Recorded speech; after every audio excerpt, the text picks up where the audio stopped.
June 4న జరిగే ఓట్ల లెక్కింపు కోసం అందరూ ఆసక్తిగా ఎదురుచూస్తున్న వేళ ఏజెంట్లు ఎలాంటి జాగ్రత్తలు తీసుకోవాలనే అంశంపై గుంటూరు పార్లమెంటు తెలుగుదేశం అభ్యర్థి పెమ్మసాని చంద్రశేఖర్ సతీమణి శ్రీరత్న ఓ వీడియో రూపొందించారు. ఈవీఎంలలో ఓట్ల లెక్కింపు విధానంతో ఏజెంట్లు అనుసరించాల్సిన విధి విధానాలను ఆమె ఈ వీడియోలో వివరించారు. ప్రక్రియ ముగిసే వరకు కౌంటింగ్ కేంద్రంలోనే కూటమి ఏజెంట్లు ఉండాలని సూచించారు. మీకు కంట్రోల్ యూనిట్స్ తెచ్చినప్పుడు సీల్స్ సరిగ్గా లేకపోయినా, ఏ సీల్ లేకపోయినా రిటర్నింగ్ అధికారికి ఆర్ఓకి తెలియజేయండి. సో ఈ గ్రీన్ సీల్ వరకు బాగానే ఉంటే మీకు యాక్చువల్లీ ముందు కంటిన్యూ చేస్తారు.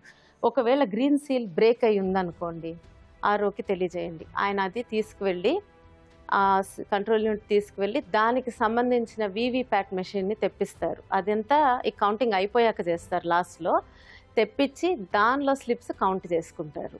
రెండవది, మీకు టోటల్ ఓట్స్ 17C ఫామ్ మీద టోటల్ ఓట్స్, కౌంటింగ్ కంట్రోల్ యూనిట్లో టోటల్ ఓట్స్ తేడా ఉందనుకోండి, అంటే ఎక్కువ ఉన్నాయనుకోండి కంట్రోల్ యూనిట్లో, అంటే మాక్ రిజల్ట్స్ ఏమన్నా ఇరేజ్ చేసి ఉండకపోవచ్చు. ఆ యూనిట్ని కూడా తీసుకువెళ్ళి రిటర్నింగ్ అధికారి ఆర్ఓ టేబుల్ మీద పెడతారు. దానికి సంబంధించిన వీవీప్యాట్ మెషిన్ని కూడా తెచ్చి దానిలో ఉన్న బ్లాక్ ఎన్వలప్లో పాతవి ఉంటాయి మాక్ రిజల్ట్స్, అవి కౌంట్ చేసి దాని వరకు సబ్ట్రాక్ట్ చేస్తారనమాట. అప్పుడు రిజల్ట్ అనౌన్స్ చేస్తారు.